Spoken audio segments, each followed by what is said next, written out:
If you're lucky enough to be different, don't let go. I spend a lot of my time and energy exploring the power of perspective, how our reality is determined by how we interpret what's in front of us. How one person can look at one thing and see pain or a problem or a barrier, and another person can look at that exact same thing and see opportunity or a future win or a bridge to something better. And I think one of the best examples of this is how we perceive those qualities that make us unique. Those things that put us in a different category. Maybe we're a little hesitant to fully embrace because they're not common. And when it comes to that which separates us from everyone else, well, I believe we have a decision to make. I'm going to go back to Robert Frost's fork in the road, right? He says, 2 paths diverged in a wood. I took the one least traveled by, and that made all the difference. On the surface, you could easily brush this off as trivial. It's like, oh, nice, that's cute. He took the path less traveled by. But what does that mean? As it turns out, it means a lot. It means instead of burying what makes him different, he made it his battle cry. Instead of slipping under the radar and sneaking through life like so many of us do, he signed the dotted line for the pain of being a beginner, the struggle of being uncertain, the discipline and sometimes torturous road that is turning a passion into excellence, trading peace of mind for the pursuit of meaning in life. Exploring what makes you unique, it takes courage. And in that message, he chooses courage. Because it's not just that you're alone. Taking that path means every step of the way, your mind screams at you reminders that you're alone. It's not just fighting traffic patterns, it's fighting your DNA. It's resisting that impulse to please sit down, shut up, and blend in. So is it a trivial decision? I'd say not really. Maybe even the most important decision you can make.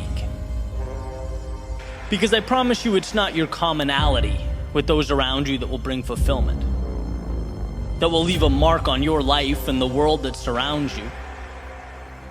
No, it's that thing that's unequivocally you, that's a little out there, that's somewhat strange, that you don't know why, but its gravitational force pulls and pulls and pulls. A tug of war, where one side begs you to just relax, conform, do less, begs you to never be laughed at or criticized, to take the easy road. Then you have the other side, poking, prodding, asking you, hey, yeah, but what if? What if you sacrificed the comfort of right now? What if you explored? What if you took that which you love and you ran with it? What if you worked for a delayed payday? What if for a moment in time, when people ask you what the plan is, you have to look back and say, you know what, I'm not quite sure what I'm building, but I'll keep pivoting until it's so clear you can see it from the moon. Those are the paths that pull us apart. And every time I've lost my way, it's because I've doubted my unique path. And I mean that every time. It's when I become impatient with the journey or look around and see someone else winning in a different arena using different methods, different strategies, see the latest trends and success formulas. Hey man, I want part of that, right? I'm human. I want to win. I want to succeed. But just like a little opening is enough to let in the outside water that sinks the boat, well, a little bit of doubt is enough to derail your process. A process that you have to believe in, protect, nurture. A process that I've come to separate into 2 pieces. Number 1, believing that the exploration of that thing that makes you unique it's valuable. That your abilities mean something. They're not inconsequential. They're not stupid or trivial or unnecessary. If it means something to you, it will most certainly mean something to others. And you bringing it to life not only helps yourself evolve, grow, flourish, it helps the world. You just have to believe that enough to bring it to life. That's number one. Number two, trusting that as long as you don't stop in pursuit of your unique self, you can't lose. You can't lose. And I don't mean continuing to ram a square peg into a round hole. I mean growing, learning, experimenting, seeing what works. There's a saying that when you hit a dead end, it's not that the goal or the dream should be abandoned. It means the plan needs to be changed or adjusted. And as you get better and more experienced and continually work to adjust your strategy and your plans, learn from your mistakes, it becomes a matter of time. You increase the odds with every step forward. Being different is the most precious thing afforded to you. But to realize that miracle requires a combination of both the mythical and the practical, the imaginary and the real. Dream that dream, visualize that growth, create a world out of those ideas that don't exist yet. But also understand that the conversion process from dream to reality is a practical one. It requires repetition. Learning, losing, adjusting, and people don't like that. It's much easier to blend in than spend years pushing through the agony of setting yourself apart. But it's worth it. And the evidence is so obvious, so plainly pointing to the fact that we only celebrate the outcasts, the crazy ones. We sit around campfires, listen to lectures, watch movies and documentaries about the people that had every reason to doubt themselves but kept moving forward. About the people who could have swept their unique abilities under the rug, but instead used them as their foundation for everything. Not being distracted by what's popular or how anyone else lives or operates. Not seeking to be anyone but themselves, knowing that that is enough. Knowing it's the seed to something precious. The only question is, will you provide the right conditions and nourishment for that little seed to grow? Will you do what so few people have the courage to do? Let their authentic selves shine through. Let who they are emerge. Emerson has a quote. He says, "To be yourself in a world that's constantly trying to make you something else is the greatest accomplishment." He goes on to say, "My life should be unique. It should be an alms, a battle, a conquest, a medicine." And see, perpetual happiness is a fool's errand. No, life is full of trials and tribulations and ups and downs. But fulfillment comes from that quest for meaning, for more, for building something, for creating your unique self, a process, a pursuit that must be chiseled from stone. It's never given or provided. It has to be found. Take it. And as Emerson beautifully implies, now is the time. The question is, what are you going to make with this once-in-a-lifetime opportunity? What will you make of the possibilities that only you know, only you understand, that only you can bring to life? Never doubt yourself, or your gifts, or the things that set you apart. You don't need everyone else to believe in them. You just need to convince yourself. Everything else, it falls right into place.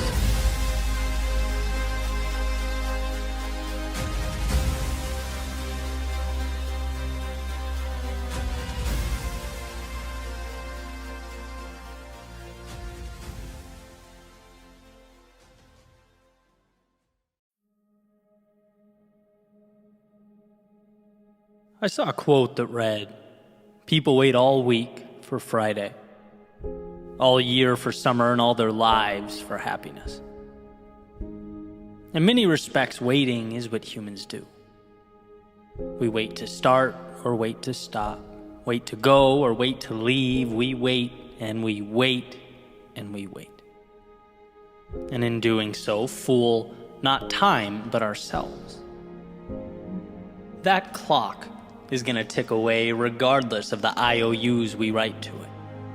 It will take those plans and dreams and ideas, and with its two hands carry them away as part of their perpetual rhythmic march.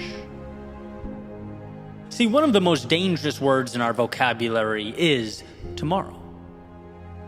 A concept, illusion, a hesitance that becomes oxygen to the eventual flame of regret. It becomes the stories we tell about what could have been if only tomorrow arrived a little sooner. But the problem with waiting for tomorrow, as Jim Rohn has famously said, is that when it arrives, it's called today. Tomorrow is the box in which we place the things we've not yet found the courage to start. But I want you to be that courageous. I want you to take the shot, to step out, to create momentum, knowing that your journey will be one of imperfection. But imperfect is how everything valuable begins. Perfect, on the other hand, you know what's perfect? Tomorrow is perfect. Ideas that never start, that contain no mistakes, are perfect. Wishing is perfect. Hoping is perfect. But capturing the beauty contained in today, that's not a perfection game. That's a willingness to start and adjust along the way. It's a commitment to begin now. So let's disarm tomorrow by making our magic today. By pointing directly at all those things you've been worried or scared or intimidated by, and simply taking one step towards them. Rather than waiting for life to push you forward, walk yourself there and let life react.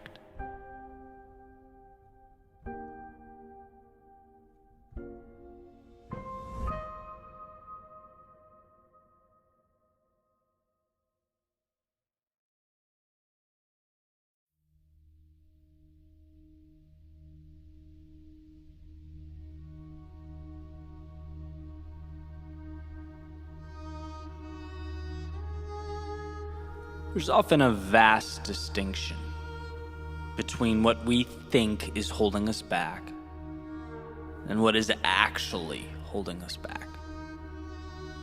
And that may even be putting it lightly. Most of the time, we're just plain misinformed. Most of the time, we're looking externally at irrelevant discrepancies between ourselves and someone else. We're looking at things that happened yesterday, possible outcomes that may happen tomorrow. We're creating entire stories, crafting narratives, building hostile worlds that simply don't exist.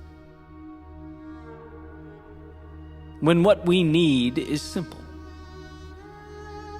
to give ourselves permission.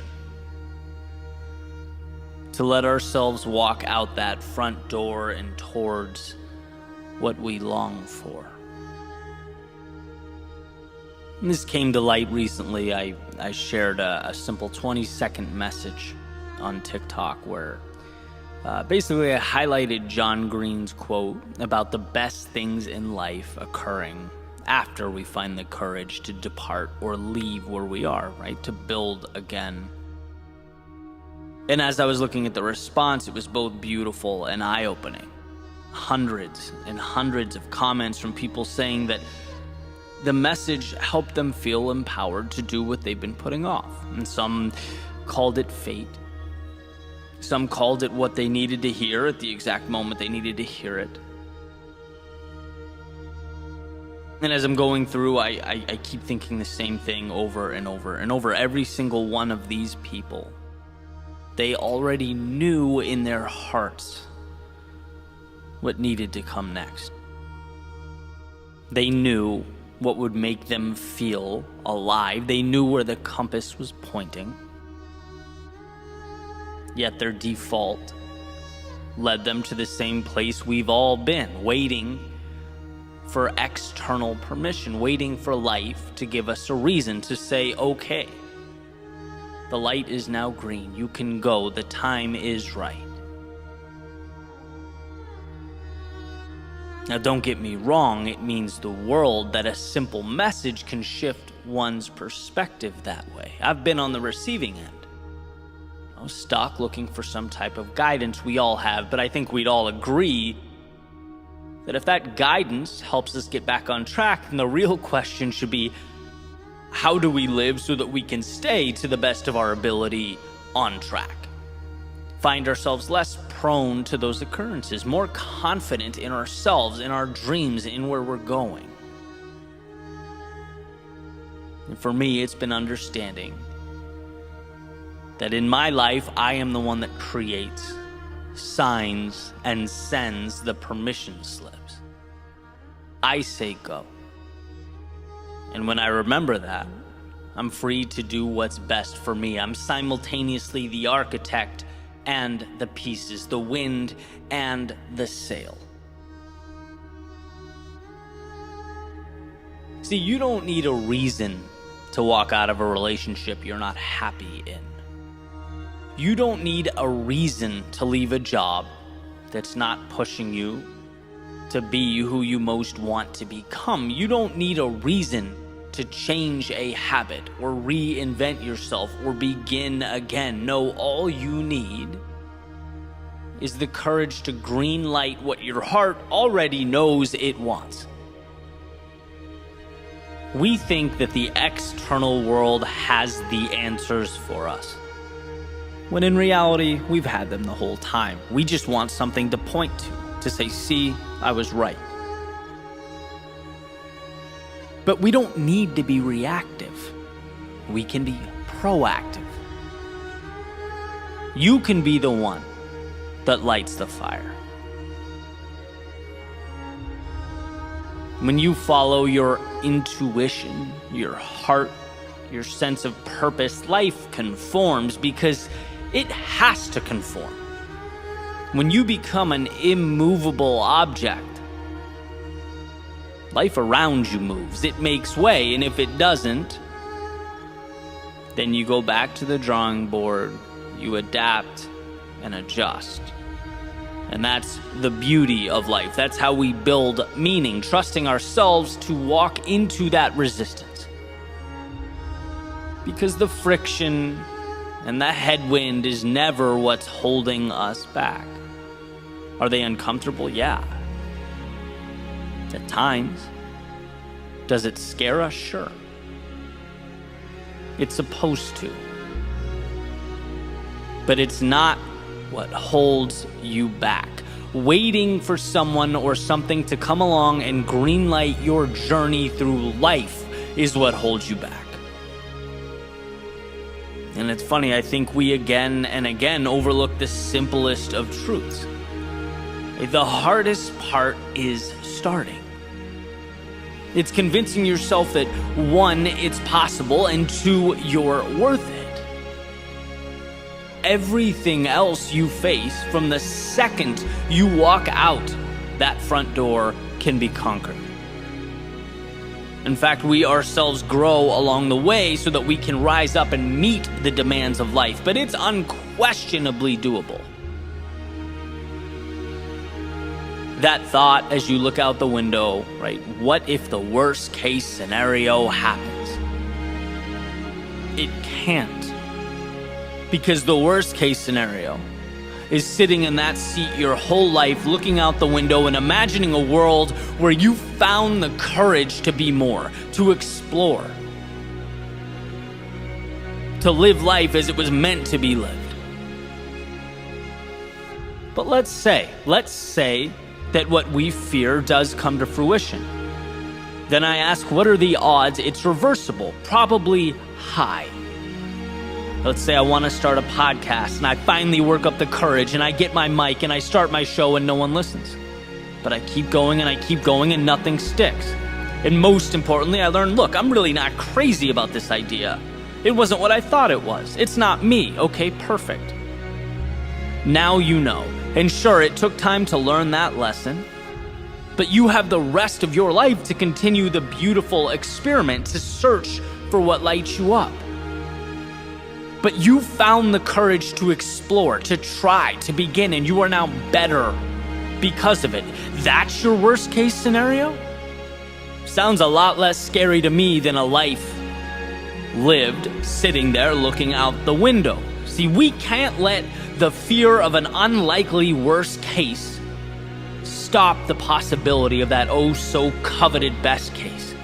Don't let the virtually 0% probability of losing everything overshadow the opportunity to gain everything. Let's never allow ourselves to get caught standing still, waiting for the universe to give us the answer, as though we're waiting for a letter in the mail. No, give yourself permission to see the upside, to make your own decisions, and most importantly, to live your life.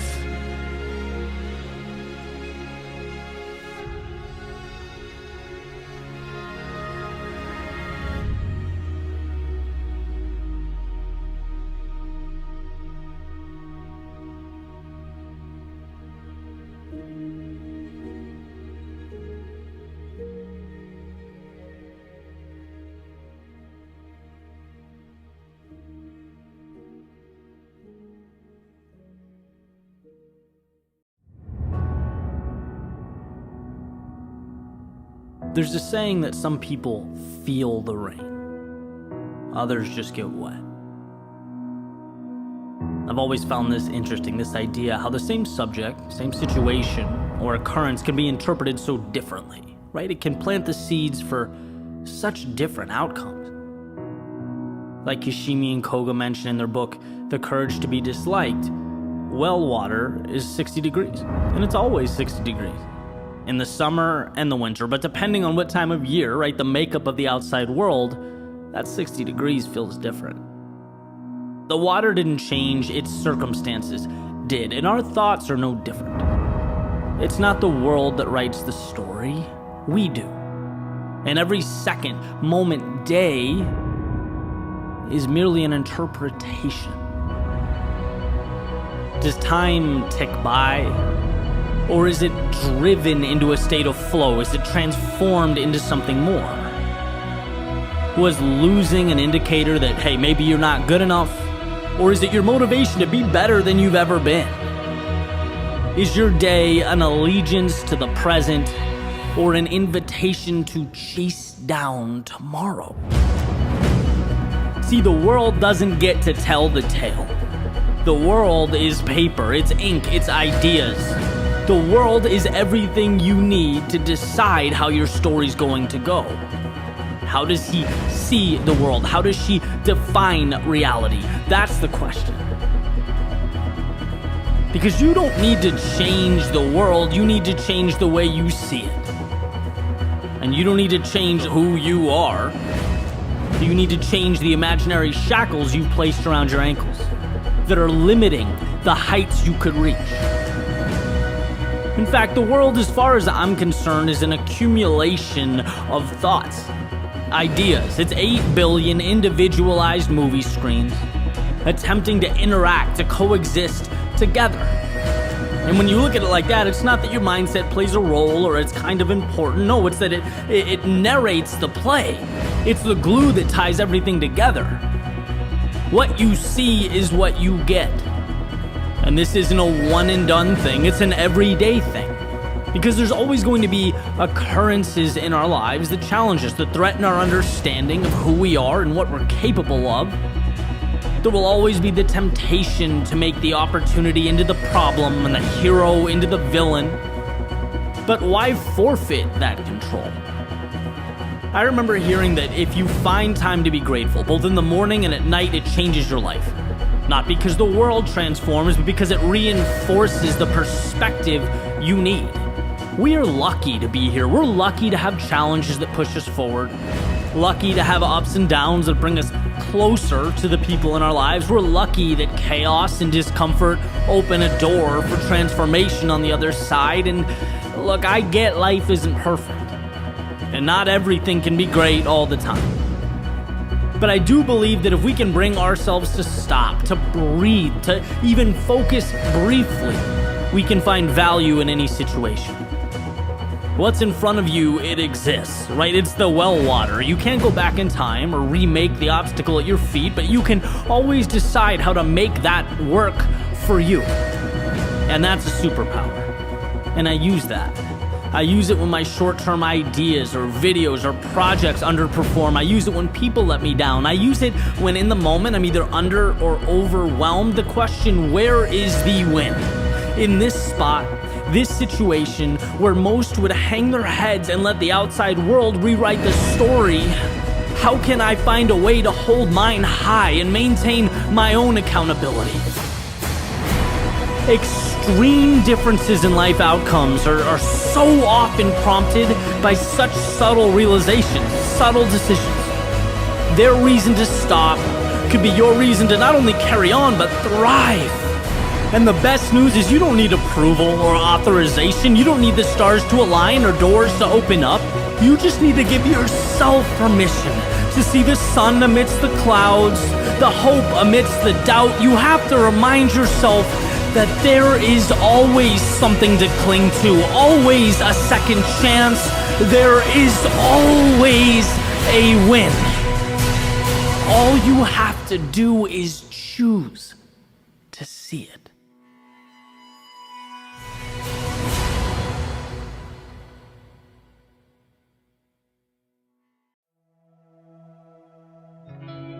You can become so fixated on winning or losing the game that you forget to ask yourself, am I playing the right one? Is this my game? Am I setting myself up to win in an arena of significance to me? Because look, there are infinite games out there. And sometimes we find ourselves caught up in a race we have no business running. Meaning it doesn't really do anything for us. It's not where we want to be or should be. There's a saying by someone, and a few social media outlets actually restricted my post for suggesting it was Einstein. So it might not be Mr. Einstein, but whoever said it, thank you, you're awesome. The saying goes, everyone is a genius. But if you judge a fish by its ability to climb a tree, it will live its whole life believing it's stupid. Now, there are a lot of us fish out there attempting to climb trees as we speak, wondering why we're not where we want to be. Perhaps seeing the results or lack thereof as an indication that we're insufficient, inadequate in some way. When hey, that's not the case at all. It's that we haven't taken the time to identify our own personal intersection of what we love and what adds value to the world. We haven't manufactured those fireworks. That's something that has to be explored, found. J.R.R. Tolkien, not all who wander are lost, right? And I think we innately fear this process of searching because it's unsettling to not know how things are going to play out. Trust me, I've been there, right? It's taxing to not have your packaged little elevator speech and a 5-year vision when it seems like the whole world does. But to deprive yourself of this exploration is to potentially forfeit the very thing that you come to live for. Most of the time, purpose doesn't fall into one's lap.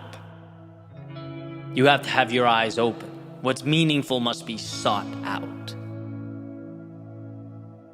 Now, I'm going to play a little devil's advocate here, because our world is not black and white. It sort of lives in this gray space, right? Can you win at someone else's game? Sure. There are a lot of people, quote unquote, succeeding in areas that are not ideal, that they don't love, that they're not their best in. But how is success being defined? I've talked extensively about my journey and all those games I used to play, the targets I used to aim for. And I know a lot of people who've come to similar epiphanies, right? But when you don't realize you can exit stage left and begin again, start something new, you simply continue this same song and dance, right? It's not life that keeps us confined, it's ignorance that keeps us confined. We simply have to be taught that there's more. And I understand to find an arena where you can thrive in a purely historical context is a luxury. And you are programmed to survive. You're not programmed to build an art studio because it's your passion, right? But there lies the battle. We are at a place in time where we have collectively cultivated abundance. The phone you're using to consume this content, that little thing can be a portal that transports your thoughts, your creation, your business to the masses. You have at your fingertips access to billions of people. You have reach that humans only 30 years ago, all the way back to the beginning of mankind, could only dream of. The means are there. In so many ways, it's about freeing yourself to pursue the opportunity that exists all around you, because we self-limit. Alan Watts asked the ever-important question, what would you do if money were no object? Now, in a practical world, why ask such a question? Simple, because removing those monetary constraints as you contemplate your answer allows you to truly analyze what endeavors are meaningful to you. When something is meaningful, you want to do it. When you want to do it, you immerse yourself in those little intricacies, in those details that the average person simply doesn't pay attention to. Making you so good at whatever that thing is that eventually, not only can you be the best at it, but you can monetize it, and probably at a very high rate. It's not money holding you back. It's not time holding you back. It's not the external world holding you back. It's what you have been conditioned to believe that's holding you back. You are a genius at something. You are king or queen of your empire, victor within your arena. But to realize these things, you have to, 1, understand it's a possibility, and 2, refuse to stay stagnant. We have to stop conceding so much while simultaneously accepting so little. Life will never provide what you do not ask for. So why? Why be scared to ask? Life won't tell you you're a fish climbing a tree. You must tell you that. Life won't expand your horizons and adjust your trajectory. You must initiate that change. To find your genius, you must be willing to leave what's insufficient. To capture what's meaningful, you must be willing to leave what is meaningless. Let's agree to alter the question, do I have genius-level talent? Because you do. And you live in a society that also rewards those who realize it. The question we need to be willing to ask is, are you willing to walk on shaky ground? To abandon, at least for a period of time, safety and the comfort of predictability in order to find that genius? Are you willing to nurture the greatness that already lives within you? Because it was never a matter of ability. It's a matter of what you're willing to discover.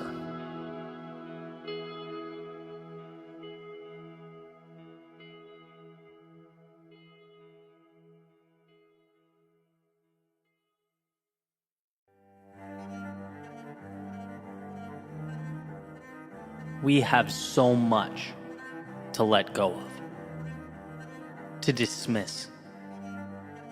Ideas, narratives, they're not ours, not in our best interest anyway, yet we carry them around. Carry them around like we're perpetually tied to the lies they espouse, the fiction they propagate.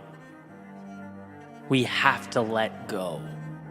Before we add a single thing, before we adopt another way, it all has to go.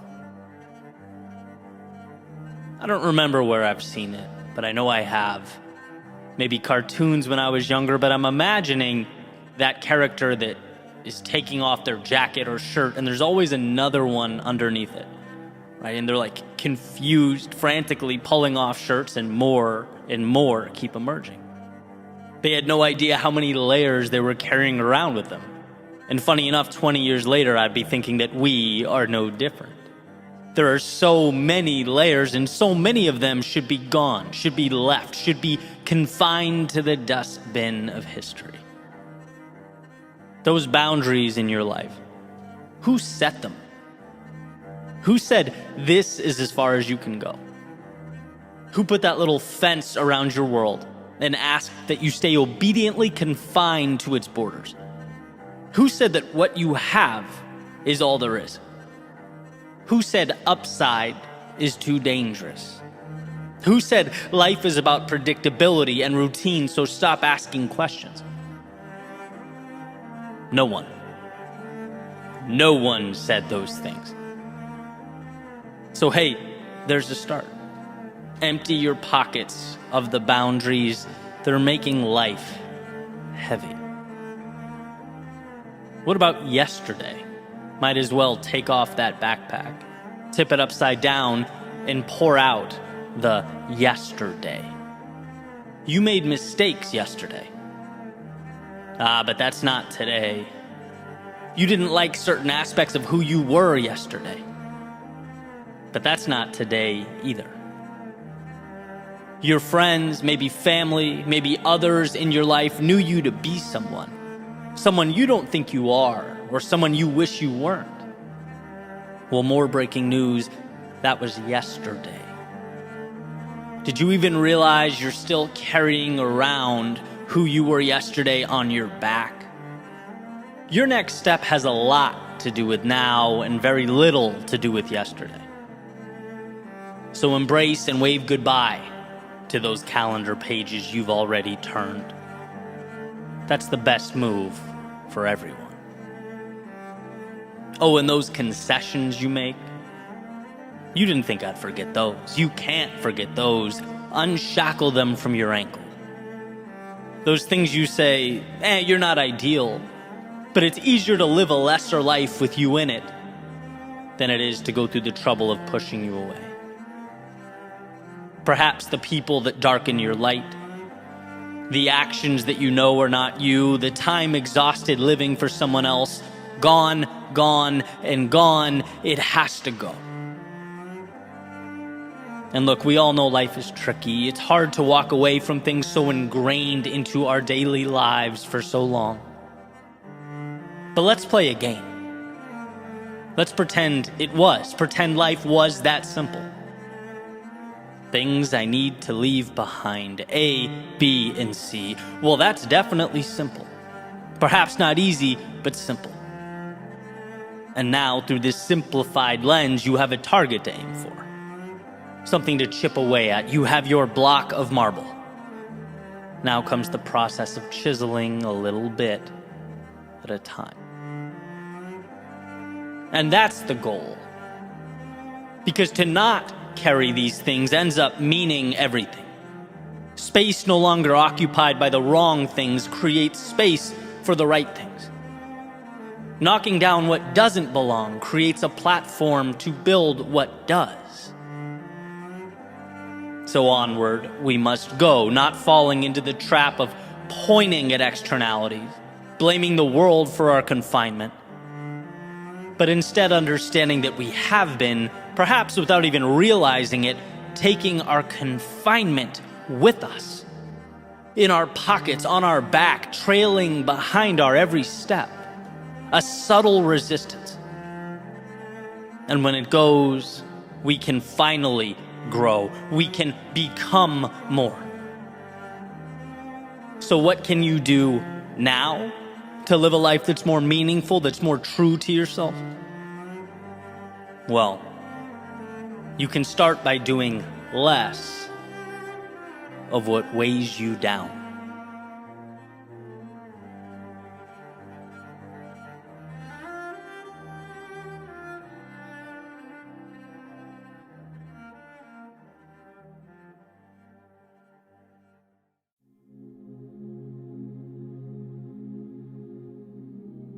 When you're at your lowest point, you are, often without realizing it, positioning yourself to arrive at your highest point.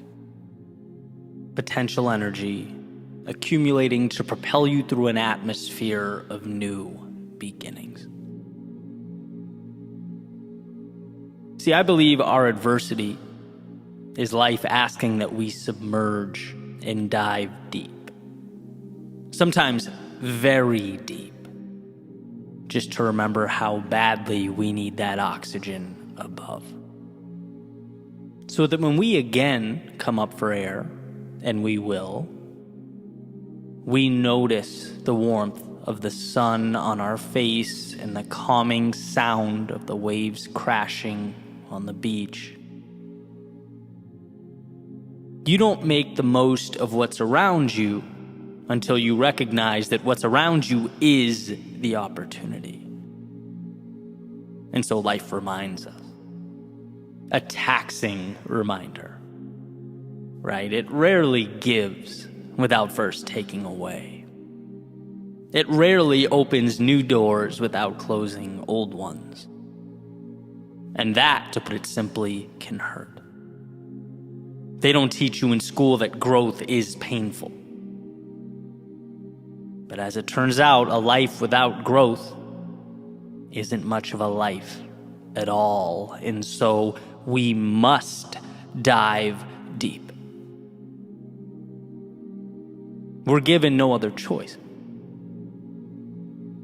Without night, there is no day. Without suffering, there is no beauty. Without those depths below, there is no surface above. Our submergence is our transformation. The cocoon that separates who we were from who we will be. But unlike the butterfly, it doesn't just evolve once. Our journey requires that we are continuously growing a new pair of wings. Life is chaos. Life is unpredictable. Life is hard, but you were built to not only endure in its arena, you were put here to excel. To learn the rules and then expand upon the rules. Sometimes break the rules. You were put here to take the difficulty and provide meaning to it. Piece by piece, as if it were the construction of a rocket to the moon. Little pieces of at one point frustration and confusion and chaos combined, reused, and transformed into exactly what you need them to be. Emergent properties. You just have to be willing to see beyond the now and assemble. To come up for air and soak in all that awaits at the surface like you've never done before.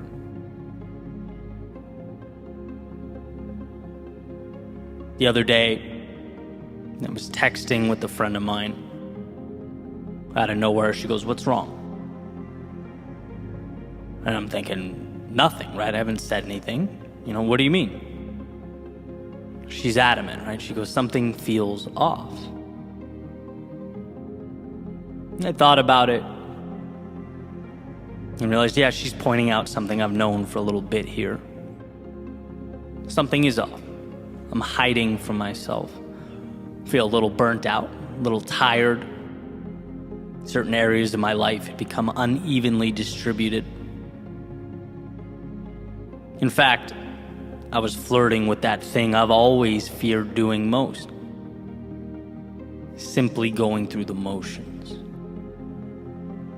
That scared me. I don't want this, right? I've come too far to feel like this. I'm better than this. How do I fix it? How do I solve it now? Figure it out now. But eventually came to realize the now part just might be the whole problem. Fix the now like it's a headache and me shaking my fist at the sky will be ibuprofen. No, battling imperfection is a fool's errand. It's setting yourself up for disaster. We are humans, not gods. We are perfectly imperfect. And when something is off, don't fight, listen. Don't retract, expand. Here is the opportunity. I'm under the surface, diving down into the depths of my own soul. Hear what it has to say, so that when I come up for air, and I will, the sun will warm my face like it never has. The crashing waves will offer a symphony to my ears that I've never heard. And I'll see that the world I'm taking in is more a reflection of me than of it. As that saying goes, you don't see the world as it is. You see the world as you are. And how lucky to have taken a step back, a trip below the surface, to realize again that I am the painter, not the critic. My world had become black and white, not because we live in a black and white world, but because sometimes we forget to put the color in. Sometimes we don't give ourselves permission to expand beyond the parameters we've created for ourselves. So with the breath and the oxygen will come a new appreciation, a liberating gratitude. There's nothing so sweet as remembering that both the castles in the air and the chains at our feet are imaginary. And hey, you get to choose which one to believe in. See, what time has taught me is that there is strength in our vulnerability. In the times we fall or lose ourselves. And I know the inclination is to panic, perhaps assess too quickly, to not hear but talk, to not listen but attempt to solve, which leads to the application of band-aids on bullet wounds. When we are low, when we are lost, it's our chance to better understand ourselves. It's the metaphorical equipment room where we stock up prior to our next ascent. And if I could emphasize one thing, it would be that our perceived understanding of life, it oscillates. Sometimes we feel like we get it. We do. And sometimes we feel like we're sprinting with our eyes closed. It's a riddle we will never fully come to solve. But I do know one thing. We can't change the unpredictability of the world, but by observing, by listening, by getting back up, we can change ourselves. By recognizing our strength, we can utilize the downtimes, as they are the education we've been longing for. Remember, the world does not and will not ask perfection of you, so don't ask perfection of it. You were built to endure, to overcome, and to recreate yourself. Losing your wings will never be the problem. It's forgetting that they must be regrown. That is the problem. So step out. rise to the surface of your world and breathe. Take in the surroundings that will become your resurrection story if you let them.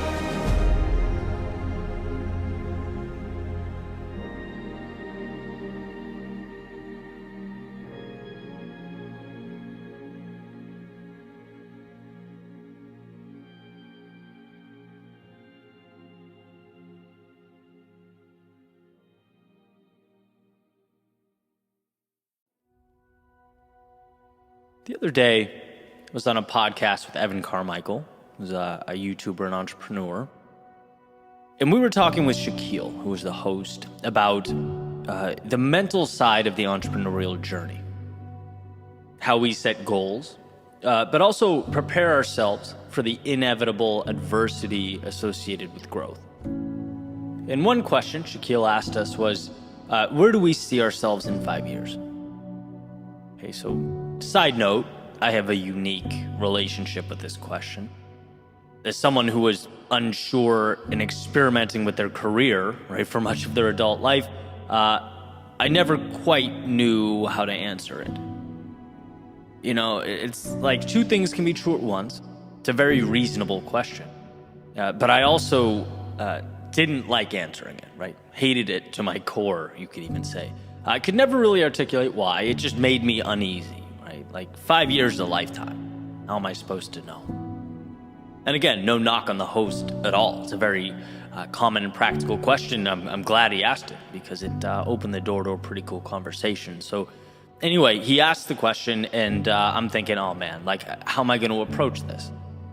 And before I said a word, Evan blurts out, look, if you know exactly what you're going to be doing in 5 years, you're thinking too small.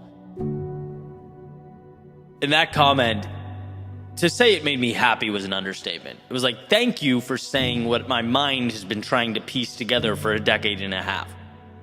You know, if you know exactly where you're going to be, of course you're limiting yourself. There's just too much predictability, too much routine, process, and not enough experimentation, not enough life. Why? Because growth is unpredictable. It takes us places we didn't expect, shows us things we didn't anticipate, it unveils truths and minor miracles about ourselves that we, let's face it, never would have seen had we been dismissive of all life's variability and opportunity. Now, does this mean we don't move with conviction in a general direction? Does it mean we don't have goals or ambitions? No, I certainly don't think it does. Right? You can't hit targets you don't aim for. That will always be true. It merely means life is not about being perfect in bringing about a particular result. It's about making adjustments throughout your pursuit of meaning. If you feel closer to your purpose when you change the medium, then change the medium. If it means, your heart tells you left is where the value lies and not right, then go left, right? To me, it's essentially reminding us that life is not a black and white, yes or no, checklist or test. It's a game, and you have to grant yourself the freedom to play. You have to give yourself permission to grow. I think about how much time 5 years is. And how 5 years ago, I wasn't even thinking about creating media the way I do now with the amazing team of people that helped me. I wasn't speaking on stages. I hadn't crafted my creative style. I didn't know the people I know now who introduced me to not only new people, but new ideas. These are characters, they're stories, they're opportunities that present themselves only as you immerse yourself in the journey. And I was okay not knowing exactly, but merely moving towards a general direction. The most important decisions were, looking back, not what I said yes to, but what I said no to. As I moved through life experimenting, learning, growing, I was able to craft something that worked for me. Not other people. Not what's in books. There's no roadmap. No, it's an experiment. And this is more of the reassurance I would have wanted during those years from an older version of myself. Like, it's okay to not know exactly where you'll be. Just promise yourself this. If it matters to you, you'll find a way to move to it, with it, towards it. And if it doesn't, then let it go. Surround yourself with people that lift you up. And if they don't, let them go. You'll hear a lot of talk about the right way to do things, especially in this information age. Those ideas and decisions may have in fact been right, but they also may be wrong for you. Try, test it out, and if not, let it go. The experiment that is your life is the reward. It's a luxury. It's such a beautiful ride. Don't box yourself in because of some made-up theoretical plan. Don't avoid the path to a new world because I checked my list and this doesn't line up with where I said I'll be February 23rd, 2028. Nah, go live your life. Do your best to exist in that place, the intersection of what you love and what adds value. Let it bend, let it transform, let it teach you things about yourself and the world. There aren't correct ways to live, but I think there certainly are some wrong ways. And that's time spent out of obligation, adhering to a story that means nothing to you. Push. See what life gives back. Your footsteps in the aggregate will reveal truths and tell stories you could never have even dreamed up. It's in going that your book is written. And just a friendly reminder, people don't read books for the last page, the ending. No, they read them for that stuff in the middle, right? The journey. So next time I'm asked what my 5-year plan is, I'll probably say same as my 10, 20, and 30-year plan. I don't know. But I can tell you, I won't lose sight of that North Star, the one that calls my name. But at the same time, I won't be afraid to wander into the night. Dance in the moonlight, even get lost in the shadows from time to time. Growth is directly correlated to one's willingness to push forward into the dark. And into that darkness we shall go.